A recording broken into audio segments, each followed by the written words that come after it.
Hi everyone, welcome to Lola's Frugal Life. This is episode number 239. Today we're going to be talking about the daily to-do list. So please stick around for a few quick words from our sponsor and we'll get right into the show. Okay, so before we get into today's topic, since this is not a frugal topic, like I always do, is share a frugal tip of the week so that there's some aspect of frugality to every episode that I do. So this week's frugal tip of the week is to consider if you can cut back on the amount of meat that's used in a meal.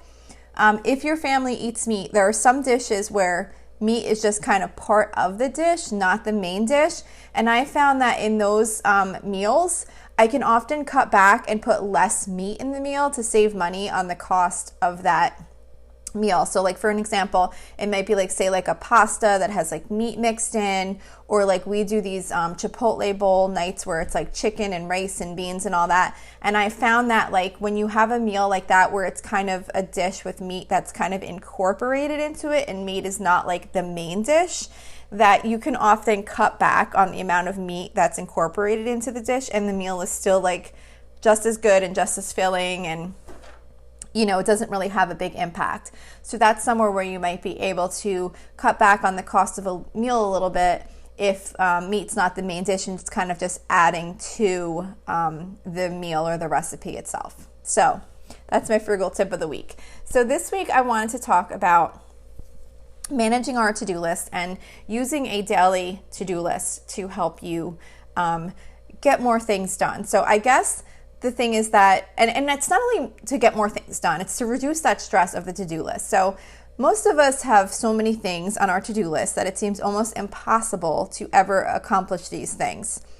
And it really is. I mean, the list of things that you have on your to-do list is things that are going to get done over the course of time. So there's always going to be more things that are left on the list at any given time. And we create these to-do lists to keep ourselves organized. They help us not to forget things that we need to do. And, we do it so that we can relieve stress, because once something's on your list, you no longer have to worry about it. But despite the benefits of having a to-do list, they can often end up causing us stress, because sometimes our list grows by more items each day than we're able to check off. And it can leave us feeling like we never get caught up with all the things that we have to do. So when you look at this really long to-do list, it can cause you sometimes to get less done, because we tend to procrastinate when we look at a list of things that needs to get done that just seems so overwhelming. So today I just wanted to share some tips that might help you in managing your to-do list so that it serves the purpose that you created for. And something that has really been helping me lately is creating a separate to-do list for each day that I'm going to be trying to get some things done. But before I create that to-do list, there's like a master to-do list. So it's kind of like two pieces. Like you have like a master to-do list where you put everything. So you want to have like one central location where you can have everything accessible that you want to get done. That way you only have one place to go, and you won't have to worry that there's somewhere else that you forgot to check and there's some note somewhere of something you were supposed to do and you've forgotten about it. So sometimes, so this master list can be either paper or digital. And sometimes you might not be in a place where you can access your master to-do list. Say if it's a paper list and you're out shopping, you don't have that list with you. If that's the case, just set yourself a reminder to add that item to your paper list as soon as you get home. So like I will often even stop right in the aisle of the grocery shop and make myself a reminder on my phone to tell me to put something on my list. Just because if I don't make a reminder right then, I will forget what that thing was within like a minute. And then I'll have this nagging feeling that there's something I need to do, but I have no idea now what it is. So if you can try to make it a point, like the second you think of something, to either immediately go write it on that list or make yourself a reminder of what it is and to put it on your list as soon as you can. So the first step is to just have one location where everything goes. That way, if you want to look to see, oh, I know there was something that was really important that I needed to do, you look through that one list and everything's going to be there. Then once you have that list, that's what you're going to use to review and decide what you want to work on each day. So this is where I've been really finding it helpful to me, is to create this one daily to-do list, a list of just what I want to work on for today. So by creating a list of things that you want to get done today, you can create something that's actually doable, because I doubt that if there will ever be a day where we'll check off everything on our master to-do list. It's not reasonable to think that that would ever happen. So when you can pick a few things from your master to-do list and make a separate list just for today, you have something that you can actually accomplish. And you, like, when you look at that list, there's something, to me at least anyway, this has been helpful to me. There's something so much different about looking at a list with a piece of paper that has like 3 things on it. And you're like, okay, that's what I need to work on today. And it looks like, okay, I can do this. And I find that I start moving quicker because I look at a list that I can actually do. And I'm like, okay, if I just do these things, I can get this done. You're just focusing on what you're going to do today.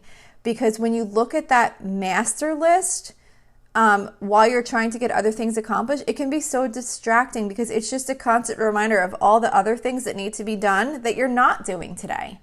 So a list just for today can usually be completed or mostly checked off, which can give you a feeling of accomplishment. If you check 3 things off a list of 3 things for today, you're going to feel great. But if you check 3 things off a list of 20 things on your master list, you're likely not going to have that same feeling because you're going to be like, oh yeah, I got these things done, but there's all these other things. So you want to try and isolate what you can realistically work on today and what you need to get done today from that master list, because there's no way you're ever going to get that master list done. And it's just going to cause you more stress by constantly looking at all of those things, and it's just totally distracting. So when you create your daily list, you want to consider like what is happening today. You want to think about like, do you have anything on your calendar? Is there any times that you're not going to be available to work on things? Because that'll give you a realistic idea of what you can actually put on your to-do list. Some days there's just no time for a to-do list. And I think by recognizing those days, it frees us from feeling like we should be getting something done. Like for example, and I think I've probably mentioned this before, but this summer I had many days where I was driving both of my daughters to work at the boardwalk over the course of the summer. And they were both on different schedules working for 2 different employers. So there were days where I would need to make 4 40-minute round trips to pick up and drop off my daughters. So there was not much time to get anything else done on those days. And by recognizing that there was little I would be able to do on those days, it took away that stress of feeling like I needed to be doing something else. It was just like, nope, this is how today is. And this is what I'm going to be doing, and there's just not going to be much time to do anything else. Now, of course, if there was something that was super urgent, I would probably try and squeeze it in where I could, but I didn't have any major expectations of myself to try and get anything that was very time consuming completed that day. So before you make your to-do list for the day, just make sure you look and see what is going on that day. That way you can make a realistic to-do list. Like if you have a lot of running around to do, maybe there are a few things you can definitely get done, but you don't want to make this list that assumes you have the whole day free. Then, of course, you want to prioritize your list. So kind of what I do is at one point I'll sit down with my master list when I'm going to write my list for the day, and I'll kind of look through it and figure out like what is most important that I really want to get done tomorrow. So you have to really take some time to think through the items on your list and just ignore those things that aren't super important unless you have extra time to like get some of those things done. I'm sure many of you have heard of the Franklin Covey.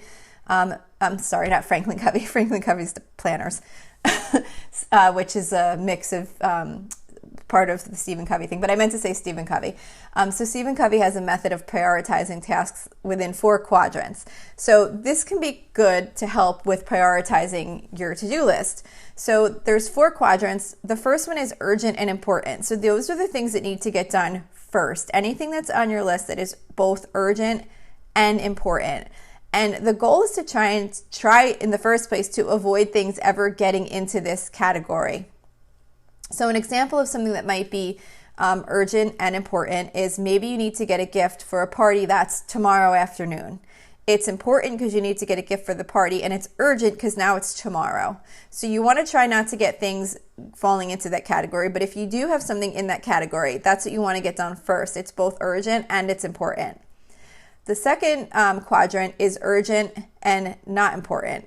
So this might be something like checking and responding to emails.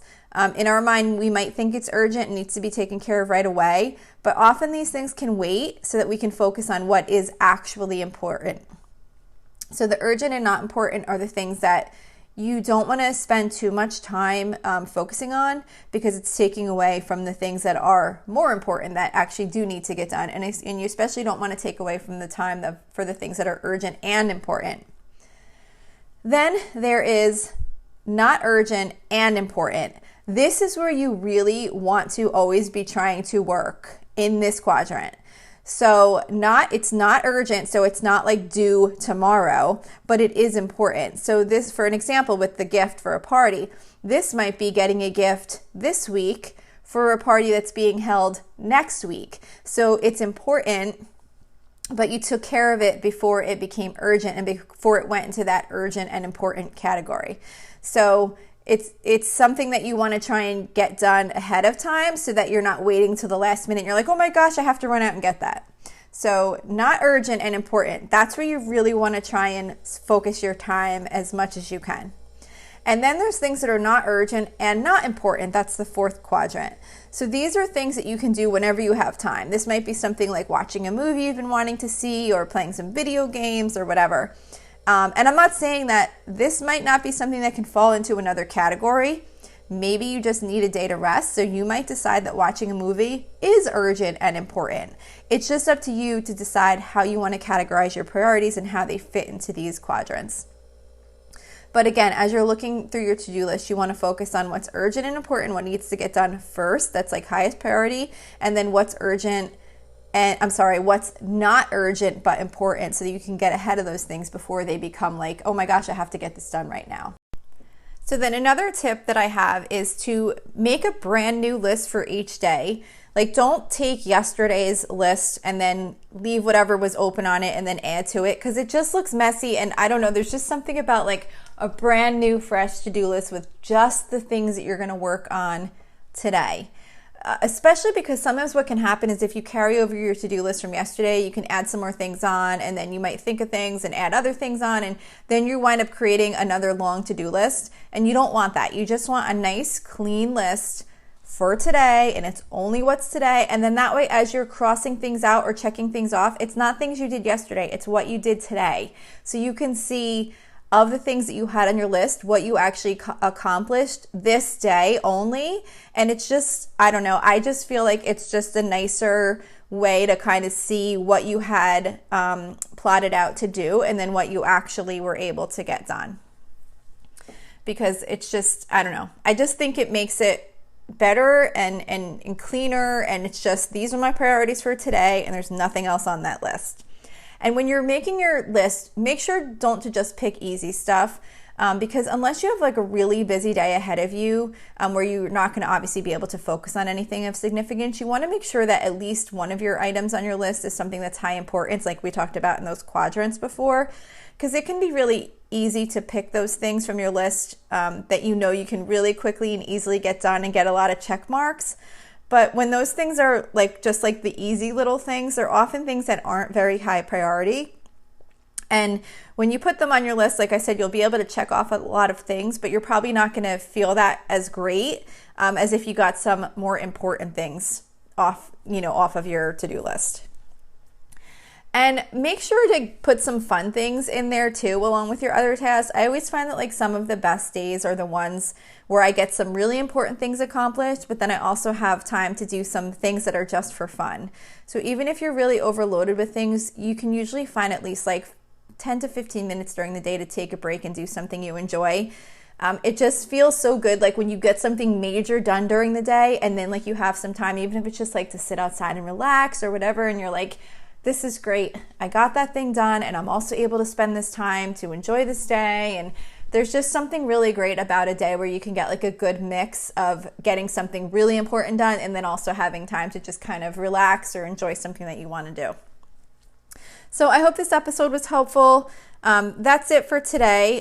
Don't forget, you can always email me with any questions or suggestions at lolasfrugallife@gmail.com. You can follow me on Instagram and Facebook at lolasfrugallife.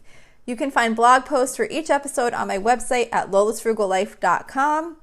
You can also join our private listeners group at facebook.com/groups/lolasfrugallife. If you enjoy the show, please make sure to subscribe on Apple Podcasts, Spotify, YouTube, or wherever you listen from.